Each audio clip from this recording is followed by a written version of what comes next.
मराठा समाजाचाही अंतर्भाव केलेला होता।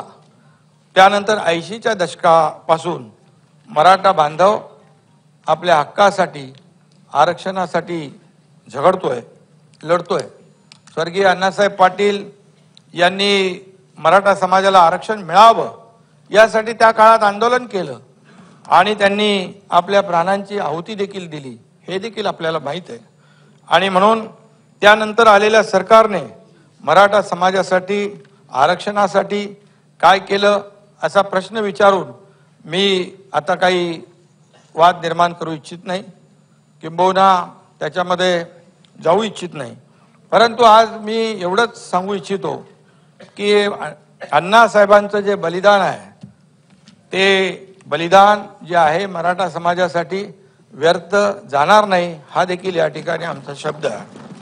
आपलं मागासपण सिद्ध करण्यासाठी या समाजाला आज मोठा लढा द्यावा लागतोय, आंदोलनं करावी लागतात, उपोषणं करावी लागतात आणि आपण ते पाहतोय। शेतीत आणि सहकारात राबणाऱ्या मराठा समाजातून आजवर अनेक नेते लोकप्रतिनिधी सत्तेत आले, मोठेही झाले, नावारूपाला आले, पण त्यांना मराठा समाजाच्या मागण्या मान्य करून त्यांना न्याय देण्याची देखील मोठी संधी होती। पण दुर्दैवाने या नेत्यांना आपल्या समाजाचं मत कळलं, परंतु मन कळलं नाही का माहीत नाही, परंतु समाजाच्या भावना मराठा नेतृत्वाला कळल्या असत्या तर समाजाला यापूर्वीच न्याय मिळाला असता, एवढंच मी या ठिकाणी सांगू इच्छितो। मंडल आयोगाच्या अहवालानंतर देखील मराठा समाजाला आरक्षण मिळवून देण्याची सुवर्ण संधी होती, पण ते आता गेले, ते विषय इतिहास जमा झाला, त्याच्यामध्ये मी जाऊ इच्छित नाही। आणि म्हणून राजकारणातली काही लोक, काही नेते, काही लोकप्रतिनिधी म्हणजे मराठा समाज, संपूर्ण मराठा समाज होत नाही। आणि म्हणून बहुसंख्य मराठा समाज आजही अत्यंत हलाखीच्या परिस्थितीमध्ये जगतोय। आर्थिक, शैक्षणिक आणि सामाजिक दृष्ट्या तो मागासलेला आहे। मराठा आरक्षणावरून एक मराठा लाख मराठाची हाक देत 56 क्रांती मोर्चे या राज्याने पाहिलेले आहेत आणि अतिशय शांततेने हे मोर्चे त्यावेळेस निघाले। त्यावेळेस देवेंद्रजी मुख्यमंत्री होते आणि सगळं अतिशय शांततापूर्ण, जबाबदारीने आणि शिस्तबद्ध पद्धतीने सुरू होतं। मात्र त्या शांततेमध्ये देखील एक आक्रोश होता, एक तळमळ होती आणि एक दाहकता देखील होती, हे आपणही पाहिलेलं आहे, मला ते सांगण्याची आवश्यकता नाही। तेव्हा खरं म्हणजे आज त्यावेळची आंदोलनं, त्यावेळचे मोर्चे, त्यावेळची ती संख्या हे आपण सगळ्यांनी पाहिलेलं आहे। पण त्यावेळेस देखील आपण पाहिलं की आपण सगळ्यांनीच एकमताने, सगळ्यांचं एकमत होतं आणि आपण या सर्वोच्च सभागृहातून आपल्याला आणि राज्यातील जनतेला मी मगाशी आवाहन केलंय आणि आताही सांगू इच्छितो की मराठा समाजाला टिकणारं आरक्षण, कायद्याच्या चौकटीत बसणारं आरक्षण मिळालं पाहिजे, ही भावना आपल्या सगळ्यांची आहे।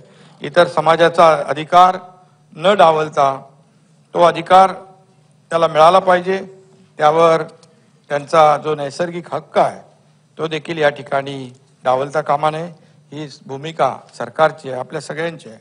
अन्य कुणावरही अन्याय न करता मराठा समाजाला आरक्षण देण्यासंदर्भातली जी कारवाई आहे ती सुरू झालेली आहे आणि त्या काळात देखील मी राजकारण करू इच्छित नाही, परंतु ते मोर्चे निघाले, त्यालाही काही लोकांनी त्या काळात गालबोट लावण्याचा प्रयत्न केला। मूक मोर्चा होता, त्याला काही मुका मोर्चा म्हणून हिणवण्याचा देखील प्रयत्न त्या काळात झाला, ही वस्तुस्थिती आहे। कारण अतिशय शिस्तीने त्याचं सगळीकडे राज्यात नाही देशभरामध्ये त्या मोर्चांचं कौतुक झालं, की आंदोलनाचं कौतुक झालं। लाखो लोक एकत्र येऊन देखील कुठल्याही परिस्थितीमध्ये, कुठल्याही कायदा सुव्यवस्था किंबहुना कुणालाही आपल्यामुळे त्रास होणार नाही याची काळजी घेऊन हे सगळे मोर्चे झालेले आहेत। आणि म्हणून आज मी एवढंच सांगतो की या मराठा समाजाच्या आंदोलनाचा गैरफायदा कुणी घेता कामा नये आणि त्याच्यावर राजकीय पोळी भाजण्याचा कुणी प्रयत्न करता कामा नये. हे जसं आमचं मत आहे तसं तुमचंही आहे. आणि म्हणून मुळामध्ये जे आरक्षण त्या काळामध्ये आपण देवेंद्रजी मुख्यमंत्री असताना 16% आरक्षण दिलं, कायदा केला, भावना त्यांच्या लक्षात घेऊन आपण तो निर्णय घेतला. हायकोर्टमध्ये ते आपण टिकवलं, परंतु दुर्दैवाने सुप्रीम कोर्टामध्ये ते रद्द झालं, ही वस्तुस्थिती आहे. आणि म्हणून यामध्ये त्या काळात देखील रद्द झाल्यानंतर आपण पाहिलं, त्यामध्ये नंतर देखील आंदोलनं झाली. गेल्या सरकारमध्ये छत्रपती संभाजीराजेंनी देखील आझाद मैदानवर आमरण उपोषण केलं.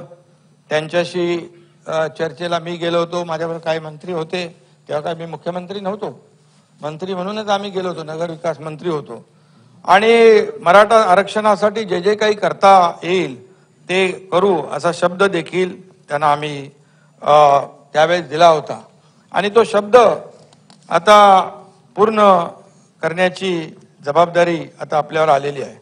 सत्तेवर आल्यानंतर लगेच ऑगस्ट 2022 मध्ये विधिमंडळ अधिवेशनात अधिसंख्य पदांची निर्मिती जी आहे ती निर्मिती व निवड केलेल्या उमेदवारांच्या नियुक्तीबाबत